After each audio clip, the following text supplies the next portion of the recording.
At CDB, he is the acting head of the Renewable Energy Efficiency Unit. Mr. Williams has played a lead role in the development of the bank's energy sector policy and strategy, and he now supports its implementation through the work of the unit. He has almost 25 years of experience in the energy sector. Before joining CDB, he was the manager of the Regional Energy Program at the Caribbean Community, CARICOM Secretariat, where, inter alia, he led efforts to establish a CARICOM energy policy and has contributed to the development of a regional strategic framework for the implementation of renewable energy and energy efficiency. Mr. Williams's career experience also includes energy management, consulting roles, and a management role at the Jamaica Public Sector Company Limited. He holds a Master of Science degree in Engineering Management with emphasis on energy policy and planning, a Master's of Business Administration, Finance and Sustainability, and a Bachelor of Science degree in Mechanical Engineering. He is also a certified energy manager. It gives me great pleasure to present to you our last speaker today, Mr. Joseph Williams.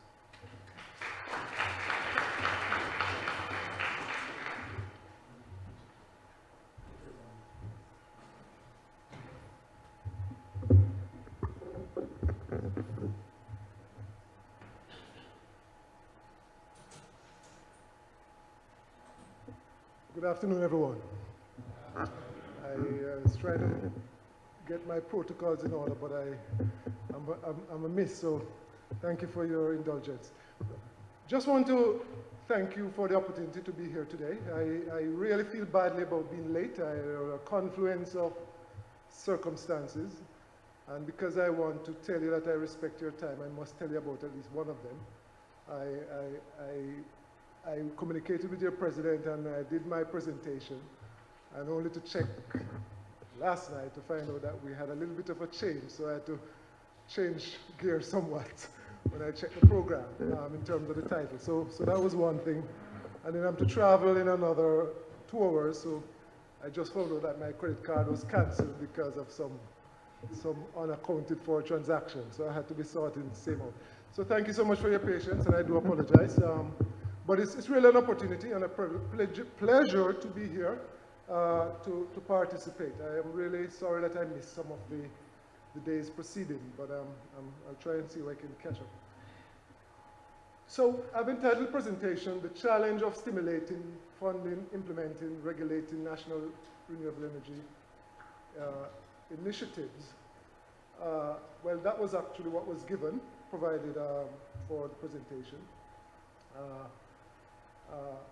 But I thought when we talk about challenges, we ought to be talking about opportunities also. So I've included opportunities because the flip side of every challenge is an opportunity. And please just allow me to pause to just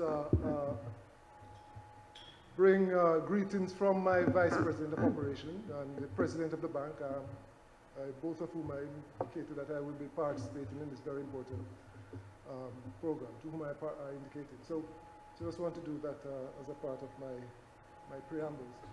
Okay, so it's really about identifying the challenges, but I think there are opportunities, and it's in the context of electricity generation, and also in terms of the theme of your seminar, I think it's also trying to identify some lessons as it relates to that could have benefits for implementation of the Barbados National Energy Policy. And then, of course, I want to highlight just a few things about what we're doing at CDB in terms of supporting renewable energy development. We know this story very well, but I thought I'd put this slide there because in addition to energy security objectives, which we know, the environment, climate change, sustainable development, there is an underlying theme when we talk about renewable energy in the context of small states like Barbados and the Caribbean countries. And that is the whole question of greater participation in the energy sector. It is not sometimes very at the forefront, but it's there. And it's one of the things that policymakers have to grapple with as they try to balance the issues. So I've included there one of the benefits in our context is the whole question of democratization of what used to be an exclusive area for big corporations and government holding and so on. And then, of course, the whole question of new business opportunities. So the time won't permit to elaborate on everything, but I just wanted to set that as a framework as we have the conversation around the opportunities. So in terms of stimulating the market, really, the market is about supply and demand. And really, if you have adequate demand and adequate supply, the market will work in a perfect world. Most time it's about information about the benefits, the economic benefits, and the costs, and that if participants or potential participants have those information, then they will act or not act. So awareness and capacity are two important components of stimulating the market, because you really need to understand the potential benefits, what the technologies that are available, what can be done, and then have the capacity to make the intervention. And that covers a whole range of things, whether it's institutional or individual. And then enabling environment is a critical part of the market. As a matter of fact, as you have known in Barbados, just by changing some things in the enabling environment, the market took off in a significant way some years ago. And so that is critical as we look across the Caribbean, but as we look across the world, but also recognize at the highest level as a very important part of really moving renewable energy development forward. And we have seen that. That's not theory anymore. That has been well demonstrated, well established, and all of us are converted where that is concerned. And then there's a question of incentives/subsidies. Initially, 2004, 2000, there was a question that you need to put subsidies for renewable energy for it to take off, because we have to find a way to internalize some of the externalities related to the fossil fuel industry and so on. Now, I think we are past that with a number of the technologies. Pretty much they have reached good parity. They don't need to be subsidized as such. But one of the things that comes up in the discussion often is the question of cross-subsidization. Because in order to have some sector participate, it means that some other sector may have to subsidize in order to level the playing field. But that's a discussion and a debate, and it's also a conversation for the regulators. And then the issue of suitable financing. All of those are important aspects of stimulating the market, because if you don't have access to financing to do the business, to do the project, then even though you know about the project, the opportunities, and even though the framework is there, then you might not be able to participate. So I think some of those are pretty obvious, but in being true to what they have asked me to do, I thought I'd just highlight those. The funding challenges, I think they are mainly around availability and suitability. So even though we know that availability of financing is largely said not to be an issue now for renewable energy development, broadly that's what is touted. But the question of suitable financing for different stages of the project cycle is always a point of concern. And then accessibility. Even though you know it's available, can I really apply? Can I qualify? Can I develop a bankable project to make it happen in the context that I'm operating? And so accessibility is important.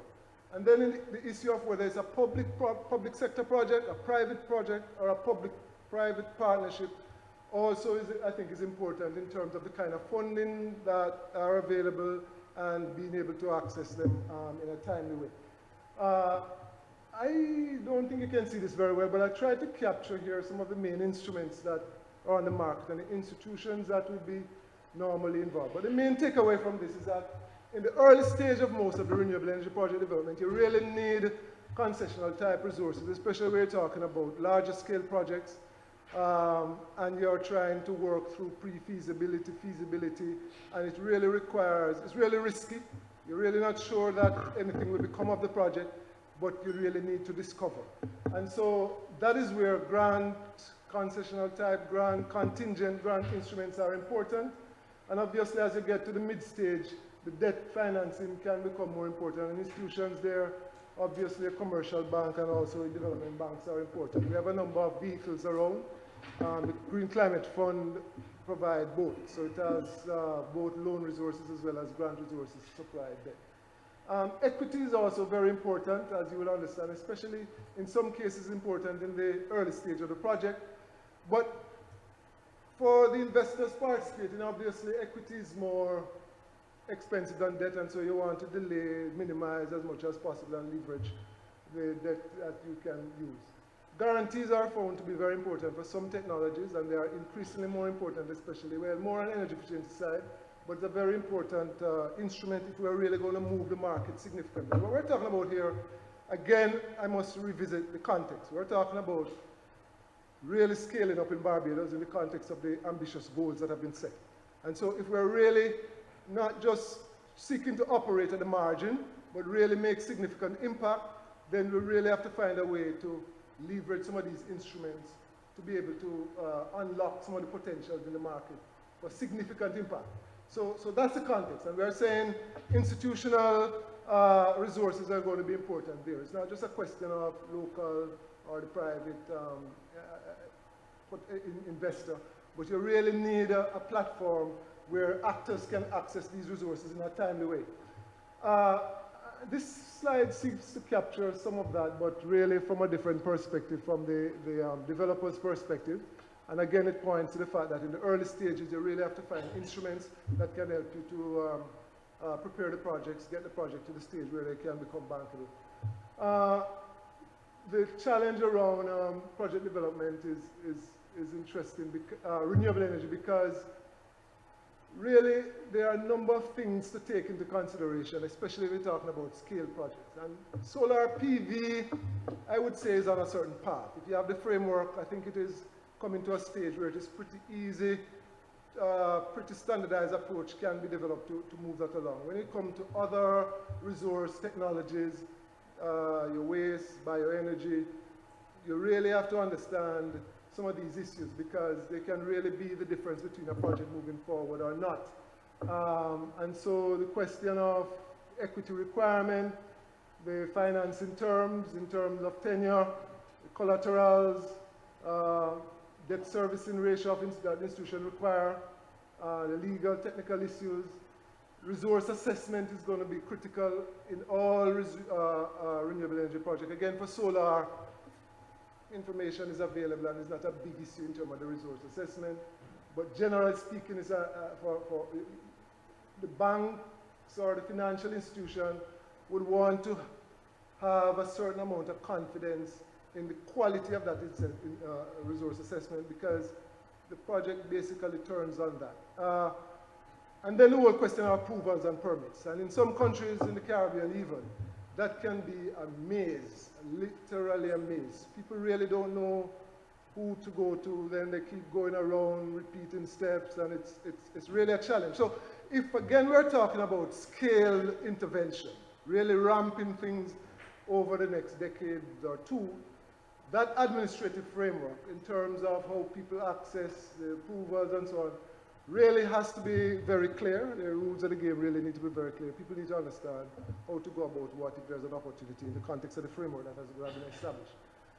Implementing projects generally, as you know, they tend to be more complex by nature of the resource. I mean, with the fossil fuel, we have had some history, we kind of understand the technology, and it's pretty easy to design and implement. With this, most of them, apart from, say, solar and maybe wind to a certain extent, the options really require quite a bit of preparation.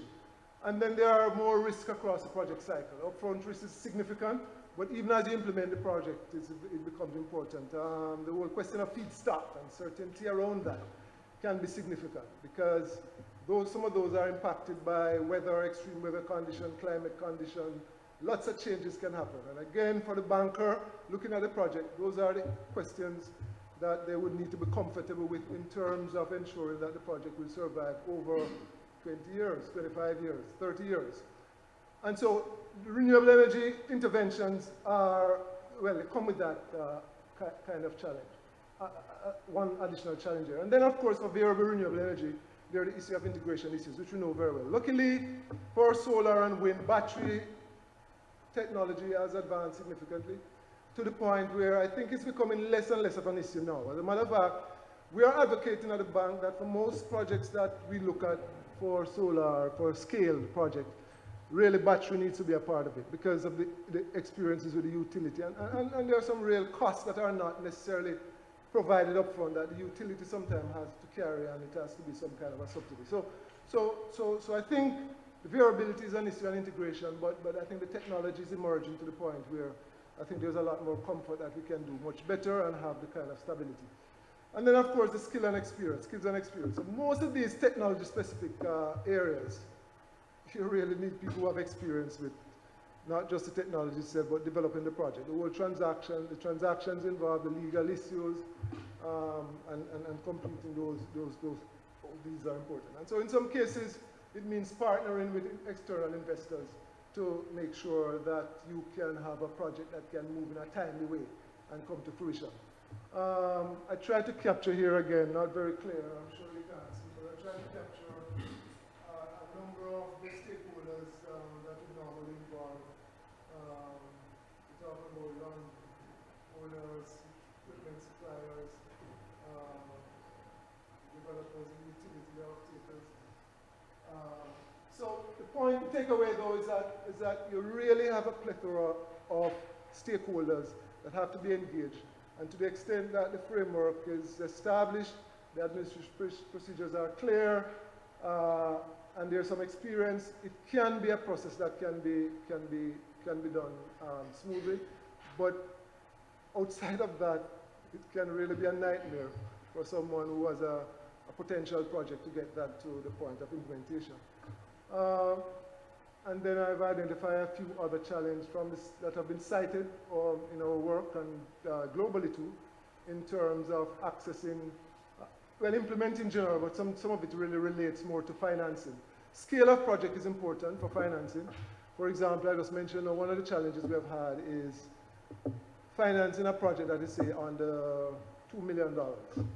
We have done some, meaning the bank, but the transaction cost is significant, and it really makes it difficult to justify some of the intervention. And by that I mean, for development banks, you really have to look at the whole picture. So, sometimes commercial banks take a much more narrow look in terms of the project, but the development bank will look at the whole environment, social, gender issues, because of our mandates. And so that scale can be an issue, and we have flagged that as an issue, especially for some of the smaller projects. And the question is how can the development banks work with the development financial institution at the national level to develop the kind of instruments that can address some of those gaps. So I've alluded to the due diligence, the whole question of tax credit incentives, clarity around them, when they become available, at the point of developing the project. Really, that's way down the line, and will it be there when you're ready? And the question is, what do you do on the interim before you get to the point where the project is actually implemented? Even though it's a benefit that can impact the project economics, it may not factor in before a certain point. The regulatory and utility negotiations can be significant again, where you don't have very clear rules that can become very complex, and we have had some real difficult challenges, especially around, well, we are learning something, especially around geothermal development and so on. So just to flag that there is need for a very strategic approach involving the policymakers, the regulators, and the major actors in terms of establishing a framework which provides understanding of the issues, clarity around the administrative procedures, as well as the other regulatory issues, because they can make the difference between a project coming to fruition in a timely way or not. And I've kind of rushed through this, but I will revisit if there's any specific question. And I've just identified here a list, a kind of a project finance checklist that would, before an institution looks at it, would just be asking for, just be asking around renewable energy. And that issue of the feedstock, very important. The issue of cash flow projections, again, very important. What we're talking about here is the cash flows of the project are really linked to some physical performance or some physical equipment and the technology over time. So that technology and equipment and all of that really becomes a big part of the focus. Again, if we're talking about some technology, again for solar, I think we are getting there. But for some other options, the onus is really on the developer to really demonstrate it, and that can be difficult at times. So you really have to get resource assessment right. You really have to ensure that you have the kind of support from equipment suppliers and the warranties and so on to give the confidence that things will work and the cash flow will be maintained over the life of the project. So the rest of the list there, ownership structure. For the larger project financing is an option that I think will become important if we're talking about IPP type projects and so on. And so the whole question of ownership structure can become important in those conversations. I mentioned pre-feasibility earlier, but feasibility study. I mentioned equipment, appraisal of equipment, system warranty, legal review, and of course the whole question of risk transfer in the context where you can't mitigate those. This is a maze, but it's not really non-typical of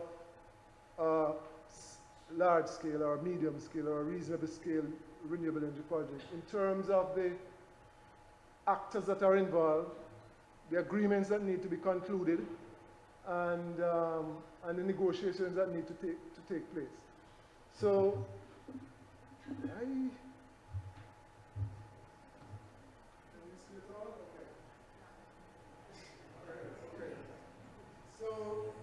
So in the middle here we have the project company, which could be an SPV, could be a project, a company formed for the project. The sponsors could be local, foreign investors. They would bring equity contribution. They have to conclude among themselves some kind of partnership agreements, before we get to the point of legal standing of that. There's a question of other equity investors, then you have the lenders, who all have to be engaged with the project company or the SPV. The SPV in turn will have to, first of all, seek to conclude PPA with the off-taker, in this case, utility. We're talking about a number of supply contracts in the context of bioenergy. What it means is you have to be able to identify not just potential source, you have some semblance of a contractual arrangement around it. I'm using that as an example, which applies to others. Then we're talking about O&M agreements. Again, this is very important for newer type of technologies because it's about sustainability over the life of the project. And you want to ensure that, especially if the equipment are such that you don't have a lot of capacity in country or history, the funders want to understand that there is support in place. And then there are other service type agreements. There are technology license involved in some cases, especially around software, etc. And in each of these cases, on the back end, there is some kind of an agreement or negotiation with some lender who will have to support those agreements or negotiation. So it seems like a maze, but it could be pretty much what you find with a typical project of scale in the context that we're talking about.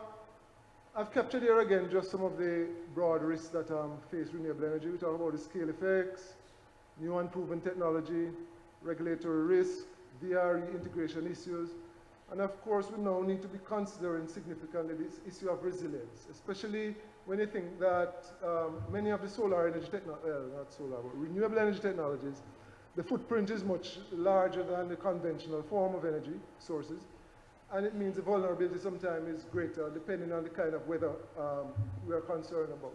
So this is becoming an important issue now, especially based on our recent experience in the Caribbean. And certainly for solar, it's a big concern about how we treat some of those risks. And again, we are trying to do some things in that area, but it's something for all stakeholders to be involved with And I think I must have touched those already, so I'll just move on very quickly. And we talk about the capacity. So even though as a developer you may have a special skill in a particular area or experience, scale project in the context of IPPs or even in the context of some of the smaller projects, you really now need to be looking at engaging a number of other skill sets, experts to support the project to completion. And this piece is a very, very important piece, especially for some of those projects that are new in country, because there are usually a number of issues that come out later on. And for most projects, even outside of development financing, the whole question of the environmental and social impact is very important. So it cannot be overlooked. It's something you have to think about ahead. And again, as an association, as an industry, it is something that we have to be seized with, because I think there is little tolerance for things failing and having negative impact on the population and so on. So that's a reality of the environment in which we live. The regulatory context, and I'm just going to speed through, I think my time is running, but this is a critical part of the whole pie, Madam Regulator. So for us, not just in the Caribbean, but generally, and sometimes when we have the conversation around the transition in the power sector, people blame the utility. But there's a context why the utility is an integrated monopoly entity. There is a context. And we know about the reform that took place in the 1980s and so on and so forth. But that independent regulator, the independence of the regulator is an important part of the mix. If there is going to be confidence in the market.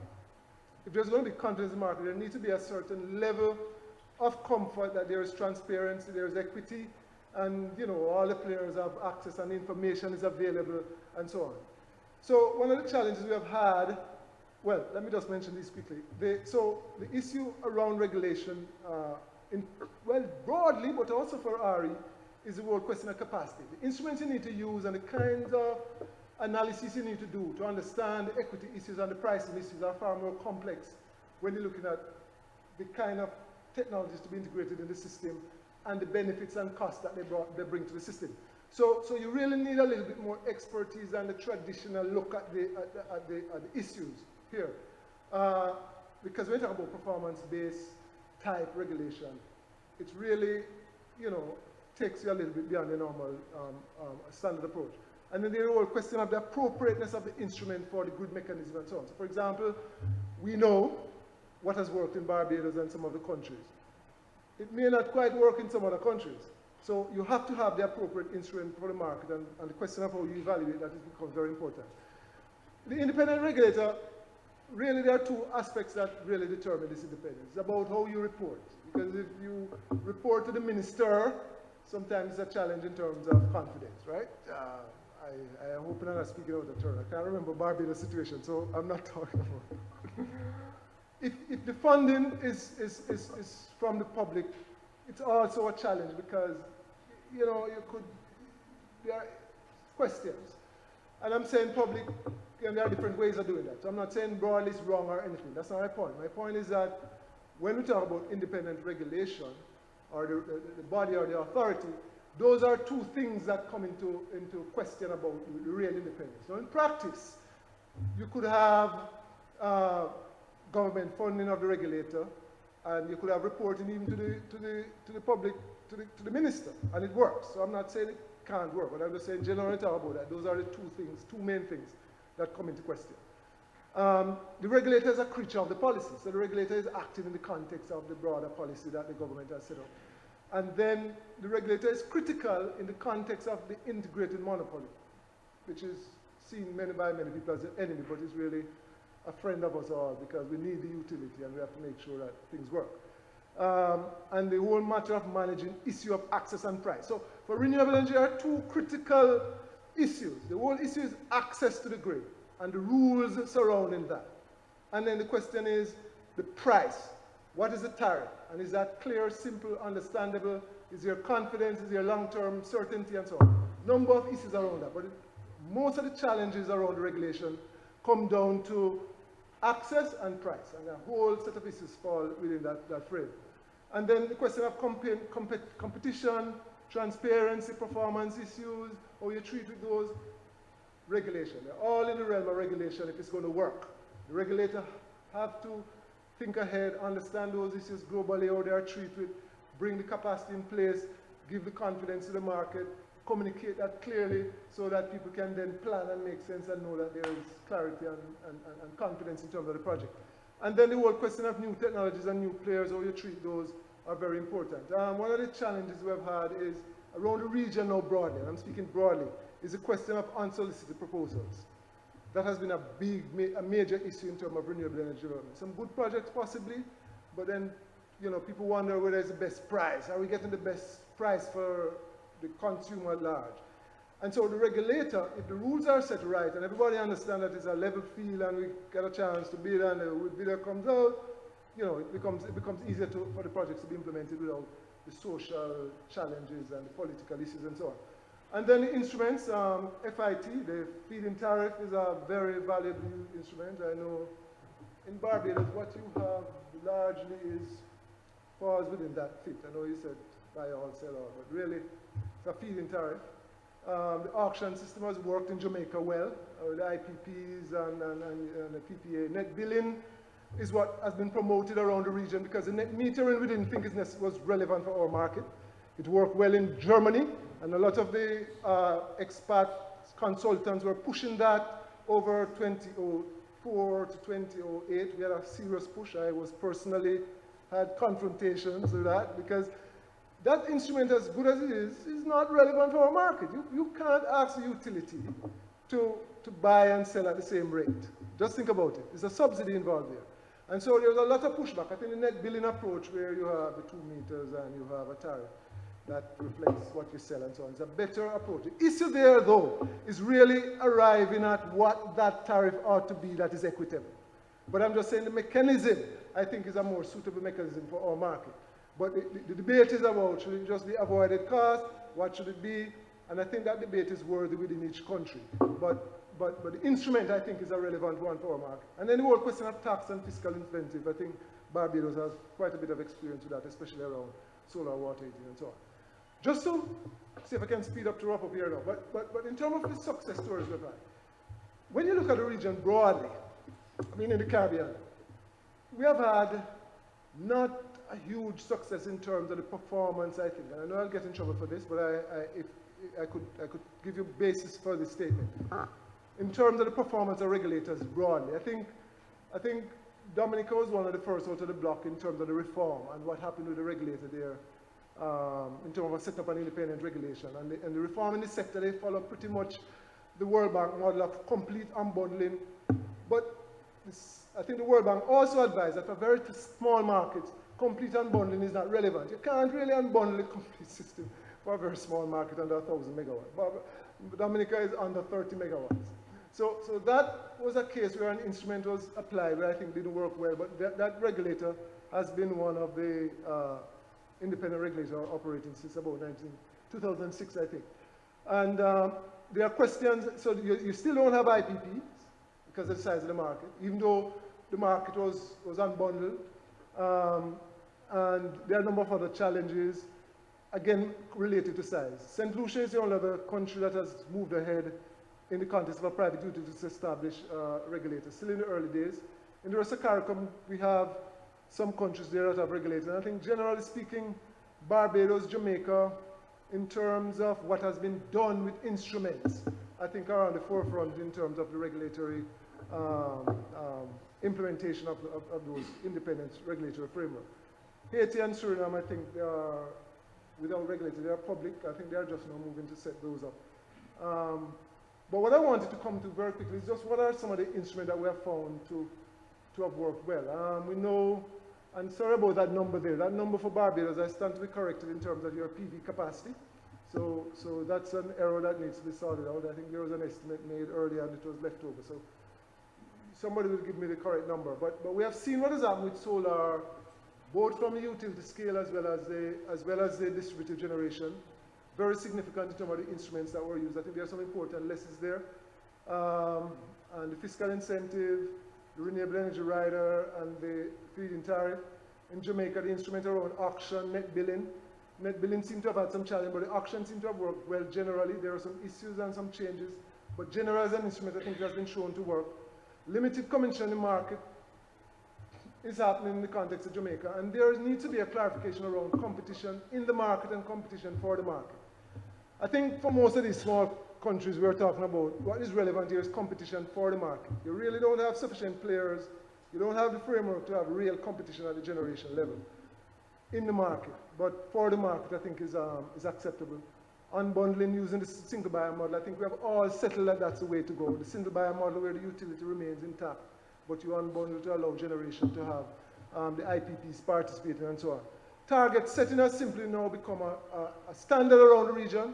Most countries have established targets, and that has been used to really change the landscape. What hasn't worked well, there was a notion for a regional regulatory authority. That hasn't really worked well. There's a revision of the approach. The instrument of net metering I mentioned before I don't think it's relevant to us, and it has been tried. And I spoke about competition and so on and so forth. So I think I must have covered most of these. The issue I want to highlight here, though, and I think it's very important, is this matter of local versus foreign investment. It is something that has to be managed also in the context of scaling up, because one of the issues that have come out of the conversations around the region is that, look, we are trying to decouple from importation of fossil fuel to save our foreign exchange and so on.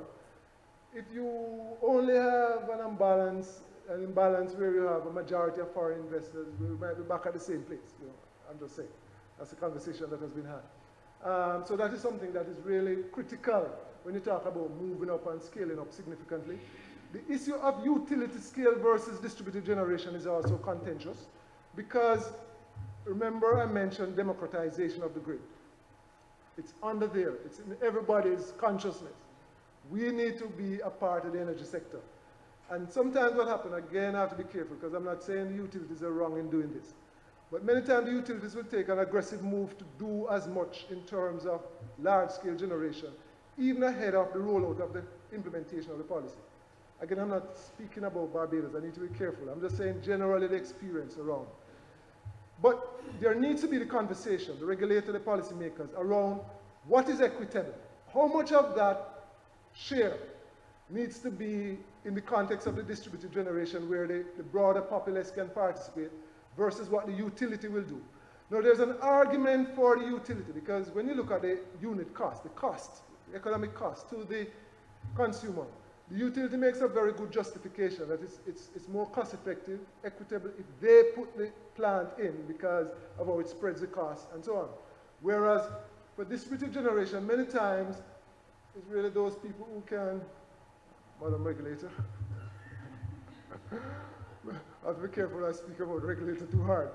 But it's really about those people who can afford, who sometimes get the opportunity to do the distributed plan, and then the rest of the consumer base have to carry the fixed cost for the utility. So those are issues. Again, once you're talking about scaling, you're talking about 30% renewable energy, 40%, 50%. We really have to have significant clarity around how we're going to treat those issues because they can become, political. Because it's about people's view of how their participation, their stake in the sector, there are a number of contentious issues there. And that's why I mentioned up front that underlying many of the conversations are really this issue of democratization, greater participation. And that is where it becomes very important. The issue of public-private partnership, again, very contentious because the question of who carries the risk and really will getting the benefits and so on. But you need to have clarity around that. The policies need to be very clear. And there's quite a bit of assistance available from the multilateral, CDB, IDB, World Bank, in terms of getting that part right. But again, it's very important in getting scale projects, because in some cases, you really need the government to be a part of that, really, because of some of what has to be given up from a public standpoint. And so, if the public is giving that up, how are we going to ensure that we have the kind of equity and the rules are clear? And so, where it's a very good instrument, there has to be clear policies and rules around those, so that there can be the buy-in from the stakeholders. My time is out, I'm sure. Do I have 5 more minutes? Thank you. Okay. I thought I'd put in the case of Germany here, because many times when you talk to the practitioners, they will point to Germany as success stories and what's happening in mainland Europe, and they use all kind of examples around the world as to why we should be doing the same thing in the Caribbean. Well, one of the questions I always ask is, can you tell me a Caribbean country where people are willing to pay significantly more for their renewable energy than the other options? You see, most times the answer is no. In Barbados, you pay less. Right. Barbados, you're selling power to the land, or cheaper than you buy back power. Sure, sure. Yeah, I'm aware. I'm aware. But I was using this to make a point that in order to get the level of renewable energy integration in Germany, and remember the issues are different there. Their energy security issues are a little different from what we have. You know about the development there, right? They are pretty much backed off all of their nuclear plant, or there's a program to remove those. So they have to find replacement. There's the issue of Russia and gas, and the issue of energy security for a country that is in the middle of so many issues, development issues. So the average residential consumer is willing to pay significantly more for renewable energy because of what it means for energy security, for what it means for climate change and all the other things that we know. They are willing. If you look at this chart here, what we see is that for, where is it now? Average, okay, this line I think represents what is it for industrial commercial, and the residential is here. Right? When you look at this, this is what they were willing to pay up to 50 cents euro, and this was way back in 2000, but there's a declining situation here, and that was to reflect development of technology, integration. So you kind of attract a lot of people in the market, but over time, as the technology improves and so on, they could decrease the rate. But the takeaway from this is that that context is different from what happens in our small territory, island states. And so sometimes when we compare, we have to understand the context. I'm saying this to say that as we seek to work through the rules and the regulations and seem to establish that playing field, we have to understand our context. It cannot be, well, I not say it cannot be. I don't think it ought to be a one-size-fits-all, because we have to understand the context and have the debate, strong debate, about what is equitable in your context, but not necessarily lift some things from some territory. And so we see, when we talk about equity and participation in the sector, what we see there is the utility, or the traditional utility, that's their share. This is private contribution, farmers, industry, and so on. And that is important to that society, because it's more about, it's not just about the lowest cost of energy, but the energy sector provides opportunity for unlocking a number of potential economic benefits for the country. I'm going to skip that and just come to these two last slides because I've been a little bit slow there. But just to make the point that CDB, we have some resources that we think are relevant to scale intervention largely. We also have some soft grant resources that can help with project preparation. And you may know, but we have the ordinary capital resources are the market resources for the bank. And those most times, well, the loan resources. But we also have special fund resources where we can access resources like from the GCF. We are now accredited from the GCF, so we could access GCF resources that can be on lend at a much lower interest rate than what our market resources are. Or we have partnerships in the context of other countries and other institutions. With IDB, we have some resources coming through IDB, CTF, that's used for contingent resources, funding, grant, and so on. And then there's a climate line of action, which allows for a 50% subsidy on the project cost, so that whatever the CDB rate is at the OCR level, if that project qualifies for climate action, which all RE and EE projects qualify, then you can get up to 50% of the project cost subsidized here. And sometimes it comes out to be about 2 point something interest rate overall, depending on the scale of the project. We have some Canadian resources where we can provide project preparation support. So for example, preparing a project for to be submitted. And then we'll do some work with GIZ. We also have a PPP advisory desk where we work along with IDB and the World Bank to provide advisory support in terms of ensuring that the public-private partnership projects work. Some of the constraints we face, though, as I mentioned before, the whole issue of bankability and is an issue, generally speaking. CDB being a multilateral development bank, our main clients, as you know, is the public sector. I think the public-private partnership provides an important opportunity to support private projects of scale in a certain context. And I mentioned before, once a project is beyond a certain size, it's difficult. We do some, but it's difficult to do, the smaller projects. And the PPP model is one that we think could be useful. I won't worry to go through this, but I was going to illustrate how this PPP works in the context of what we're doing with geothermal. But I think it could also apply to other scale renewable energy projects. The main takeaway from this is that with the government on board and our public-private partnership, you can actually access grant resources to impact the project. So the grant public monies, grants, can actually go to government as a partner in a public-private partnership to impact the overall economics of the project or the return on the project. And that is where we think the public-private partnership can be useful, because you can tap into resources that hitherto, as a private entity or outfit, you might not have been able to access because it's public funds.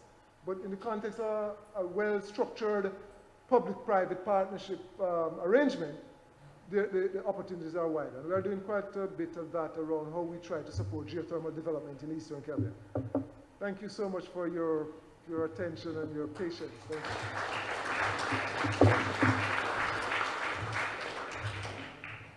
Okay, thank you very, very much to second Mr. Williams for a very enlightening presentation.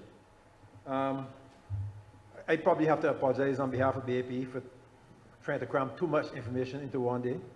It really has been an enlightening exercise this morning and this afternoon, coming to understand the complexities that will be involved in the change that we're talking about.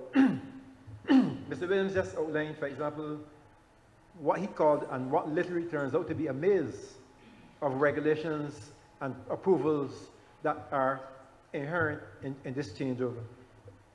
He also touched quite a lot on the whole question of the regulatory body and the role that this has to play. And for the whole day, we've been hearing what we need to do. What I propose to do is if you give me maybe 5 minutes, 10 minutes, just to have some discussion, I'll wrap this up. But it is clear to me that we will have to have a second session where, having gone through the basics, we then sit down and put our heads together to understand where we need to go as a country, and to do it as urgently as Mr. Busy Williams has outlined.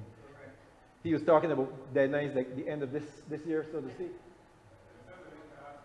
Please feel free, go ahead.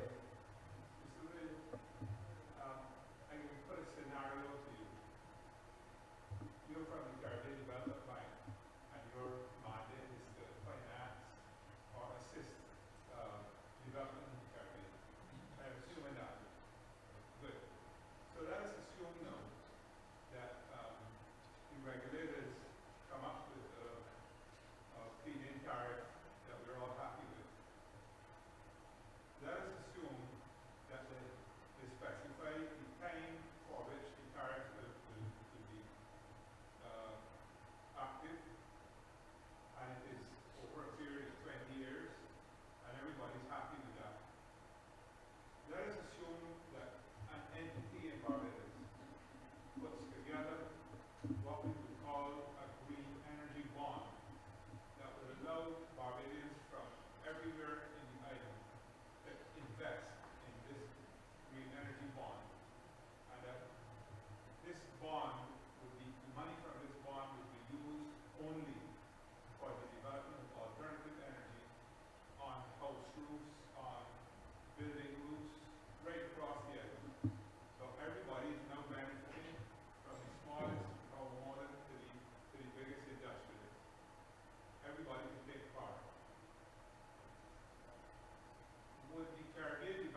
Well, so that everybody has access to okay. invest in it. We don't need any of your money. Right, so he's not putting it. Savings from the banks in Barbados to provide the money. But Because people are getting 1.5% and so on their savings. They'd be glad for an opportunity to get 3% or 4%. Maybe, you know. except, Mr. Williams, that it is a little bit more complicated than that. Now, Rohan C. Okay, I'll try to explain that, but let me say that Mr. Rohan Seal is Mr. Razibam had to leave, and Rohan will speak if there's any issues related to the power company. But one issue I can tell you, you use the word everybody quite liberally there in that excellent scenario that you articulated. Let me tell you some of the people who will not be happy. The problem with FIT, with the feed-in tariff, especially a 20-year feed-in tariff, is that technology changes so quickly. Just let me finish off. If indeed everybody buys in, no problem. The problem is that not everybody's going to buy in. And 5 years down the road, technology is going to change such that what your FIT, your 20-year FIT is forcing me to pay for a unit of electricity, 5 years hence, could be generated by new technology for half that. But legally, I am tied into paying your agreed 20-year FIT so you can finance your project.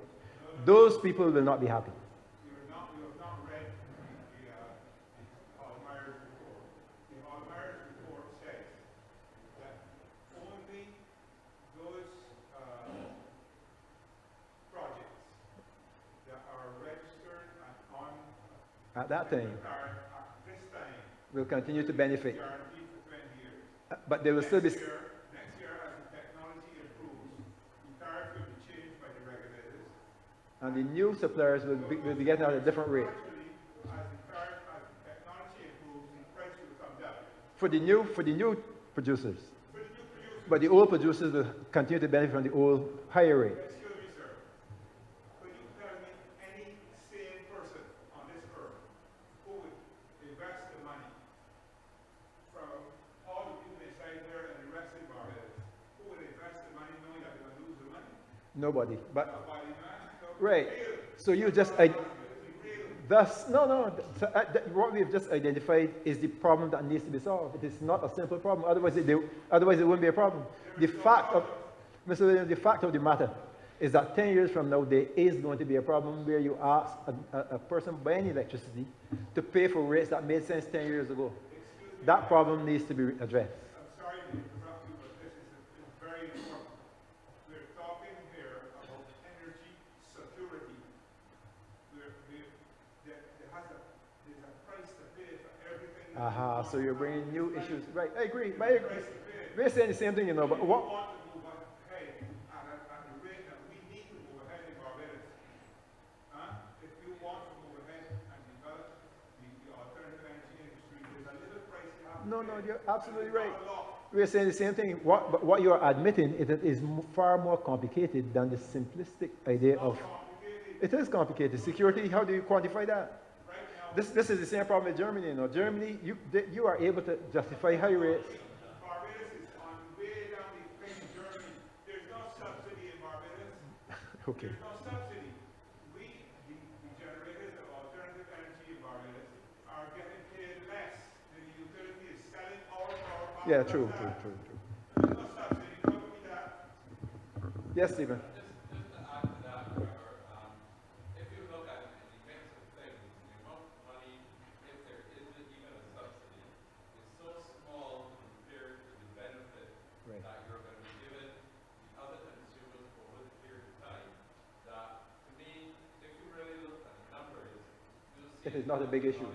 Yeah, I So see. if you say people are going to be concerned about it, let us communicate that and show them Agreed. that there's nothing to it, because the level of difference, if you were paying somebody a little bit more today, is going to be so small in the mix of things when you get down the road. Because we're only talking about, even right now, for the next 10 years, we're only talking about maybe 100 megawatts. Hopefully, if people do it right, we're talking about more. But at the end of the day, that is going to be very small compared to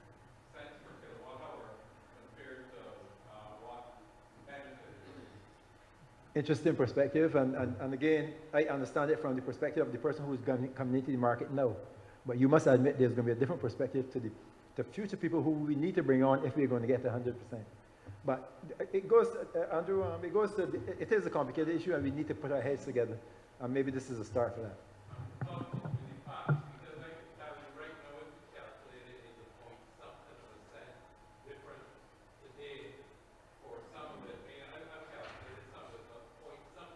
It's very slight. Okay, I see.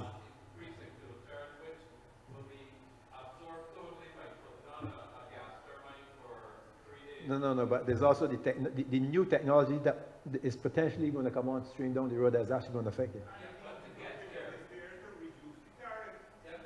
to get there, you have to do something today. And if you wait till then, in other words, fair enough.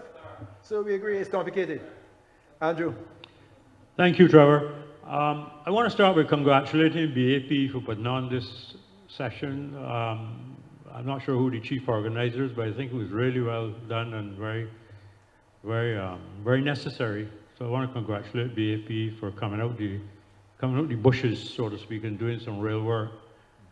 I think hello. Oh yeah. Technology. I'm a civil engineer, and I came to listen, and I'm not as versed on rates and tariffs and all those things. But I more came to listen because I'm interested in the process, the big picture. Now, we have, I think there are a lot of converts. You can hear that. You have the stakeholders, you have the private sector, the utilities, everybody's sort of singing from the same page. But I want to suggest that we've got a road, but the elephant in the road is the public sector agencies that have to approve all this process. And to me, that's all of us encounter these processes and roadblocks as we see them, but that is the biggest stumbling block. If we're going to achieve 100% renewable in 2030, that is the biggest elephant in the road that we have to find out how to deal with. So I want to ask, for instance, how many people here are from public sector agencies? Put your hands up. I can't see going on. Oh, no, you're already QEH. So therein lies my point. We are having this beautiful racking our brains, but we're the regulators and the agencies who have to... If I may interrupt you though, Andrew, there's a hand that can go up that speaks volumes in terms of regulation. Who's that? Right. Right, but that's only one hand. Where are all the other agencies? I'm not trying to be facetious. I'm just trying to deal with a practical, critical point. So that is the biggest challenge. And I want us to submit that the only way you're going to meaningfully deal with that within the time frame we have is for government to take the initiative on special project unit, agency, whatever, I don't know what the word is, but that will deal specifically with issues related to energy, alternative energy matters. It cannot go through the normal process that now pertains at a town planning department. That's the only way. Unless we get powers that be to understand the need for that initiative, we could be here 5, 10 years later singing the same tune. Thank you. Thank you. Sandra, would you care to say a couple of words on that? Oh, okay, thank you. Good afternoon. My name is Marsha, Director of Utility Regulation with the FTC. So you forced us as regulators to respond to some of the questions posed. 2 things, though, that I really want to respond to, because typically in these types of forums, we tend not to respond, but more so to listen and take away that so that we can improve as we go forward. But there are 2 critical things that I want to leave with you. And to do otherwise would be remiss of me. 1, remember always that the Commission is a creature of statute. That essentially means that we tend to work based on policy and legislation. I know Mr. Williams would have said or asked for a target to be set for us to be able to implement feed-in tariffs by the end of this month. Sorry to disappoint you, that is not going to be possible. Simply because, on one hand, we, as it stands, the Electoral Light and Power Act still speaks to the utility approving a rate that is negotiated by parties. If it is that we're going to do a feed-in tariff, that would be ultra-virus. So we cannot do that at this point. We've already stepped out on a limb and set resource-based costing. So we need to, when we make a decision, it to be grounded in legislation so that we cannot have a counter-position being imposed. That is one critical thing. The other thing is, there's a process by which we set any decision. And setting a tariff is setting a decision. So it is critical for us to consult. You would have spoken to the Professor Hallmeyer's study. That was not done by the commission. So the commission then therefore would have to either review that or look to have its own set of consultants or internally to come to understand the mechanics of either doing that or have a separate proceeding take place. Either way, there is that timeline that has to be followed. It is also critically important for us to consult the stakeholders. That is going to take 6 to 8 weeks. So there's a process involved for getting it done. We want to be able, as you would have spoken to, it's a 20-year timeline. We want to be ensured that the rates are fair on both sides. So therefore, we have to be given that time to study that, to ensure that whatever we put out there, we can stand behind. That is critical for my department. Just want to leave those things with you. Point understood. In response to that, though, what I would like to say from BAP's position is that what we are calling for is an authority that goes beyond one that responds to legislation, like the FTC is forced to do. What is needed is an authority that can create legislation. In other words, somebody in their presentation gave the example of moving from a wooden house to a wall house, and where there are going to be points where you have to make critical decisions that are unusual. We need an authority that can do that if we're going to make this thing happen in the short time to 2030. If it's going to be, I happen to be part of the ELPA committee, and we are also bounded by this act. I mean, a brief review of the act shows that the act is inadequate to achieve what we want. I mean, you didn't have to read it very thoroughly to see that. So what we need is a vision and a plan where we want to go that is then translated into an act that supports the kind of thing that FTC needs to do and that ELPA needs to do and that the suppliers need, that Mr. Williams is talking about. What we have now is an act which is actually based on the old act from long ago, which we are trying to adapt to a whole new approach to doing things, which will never work. So this is the kind of challenge that we face. So the authority that we are calling for at BAP will actually be an authority that will actually create law, because that is what will be needed, as you so clearly outlined, if we're going to be successful. Yes, ma'am. Good afternoon. Mr. Williams, I have a question. On one of your slides, you mentioned the instruments that CDB has.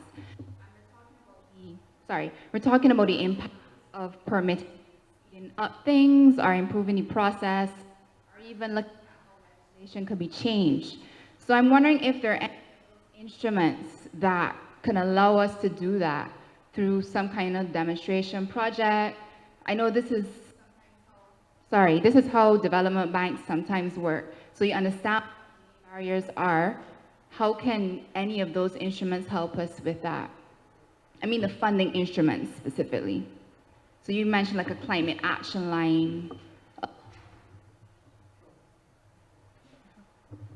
Thanks for the question. And I think Mr. Williams also asked a question, but it was open and glad it was disrupted. So I apologize for.